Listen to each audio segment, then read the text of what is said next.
Hello friends, வணக்கம். எப்படி இருக்கீங்க? இப்போ நம்ம பூக்களின் அறுவடை தான். நான் மாடி தோட்டத்தில் பறித்த பூக்களை எப்படியெல்லாம் நான் யூஸ் பண்ணுறேன் அப்படின்றத பற்றி தான் நான் பேச போகிறேன். இதை சாமிக்கு நான் தனித்தனியாகவே வைப்பேன். பாட்டில் தண்ணி ஊற்றி டெக்கரேஷன் மாதிரி பண்ணி அதுவும் அழகு பார்ப்பேன். அப்புறம் எண்ணெய் காய்ச்சறதுக்கு செம்பருத்தியை நான் யூஸ் பண்ணிக்கிடுவேன். அப்புறம் ஹேர் பாத்துக்கு இதை யூஸ் பண்ணுவேன். இலையும் பூவும் அவ்வளோ பயன்கள் மாடி தோட்டத்தினால. இந்த வீடியோ உங்கள் கண்ணில் பட்டுச்சுன்னா, ஏதாச்சும் இந்த வீடியோவில் உங்களுக்கு பிடிச்சிருந்துச்சின்னா ப்ளீஸ் லைக் பண்ணுங்கள், ப்ளீஸ் சப்ஸ்கிரைப் பண்ணுங்கள், நம்ம சேனலை ரெகுலராக வாட்ச் பண்ணுங்கள். அவ்வளோ க்யூட்டான கலெக்ஷனை பாருங்கங்க. ஒவ்வொரு நாளும் எனக்கு அவ்வளவு அறுவடைகள் தருது. இந்த கலெக்ஷன் நிறையா வர்றதுக்கு காரணம் நான் நிறையா ஷார்ட்ஸ்லேயும் போட்டிருக்கேன், லாங் வீடியோலேயும் போட்டிருக்கேன். எதனால் பூக்கள் அதிகமாக வருதுன்னு சொல்லி நிறையா டிப்ஸும் போட்டிருக்கேன், கேர் அண்ட் டிப்ஸும் போட்டிருக்கேன். போய் பாருங்கள். இங்கே பாருங்கள், இது சாமிக்கு இன்றைக்கி தண்ணியில் போட்டு வச்சு நான் அழகு பார்த்தேன். அவ்வளோ க்யூட்டான ஒரு ரெட் கலருங்க. அதை சுற்றியும் ஒயிட் கலரு ஹபிகஸ்ஸு, நடுவில் சாண்டில் கலர்.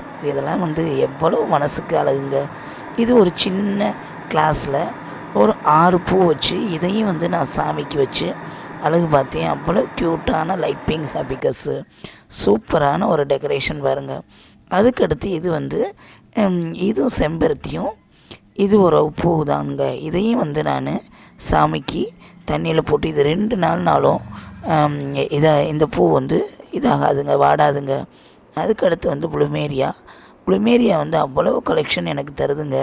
அவ்வளோ க்யூட்டாக இருக்குது பாருங்கள். என்ன ஐயோ வாவ், எவ்வளவு ஒரு கலர்ஃபுல்லான ஒரு கலெக்ஷன் பாருங்கங்க. ஒயிட்டு காம்பினேஷன் அண்டு நித்திய கல்யாணி நடுவில் போட்டு அந்த குண்டு மல்லி இருக்குது பார்த்திங்களா, அவ்வளோ க்யூட்டாக நடுவில் போட்டு இன்றைக்கி டியூஸ்டே நான் சாமிக்கு வச்சுருவேன். இது 2 நாள்னாலும் அப்படியே இருக்குங்க, சூப்பராக இருக்குங்க.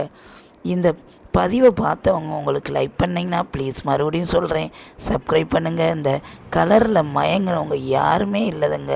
அப்படியே இயற்கைக்கு நம்மளே அடிமையாயிருவோங்க. அவ்வளோ கலர்ஃபுல்லான ஒரு நடுவில் அரளிப்பூ எப்படி இருக்குன்னு பாருங்கள். இது ஒரு டெக்கரேஷன் தான். இதை ட்ரை பண்ணேன்.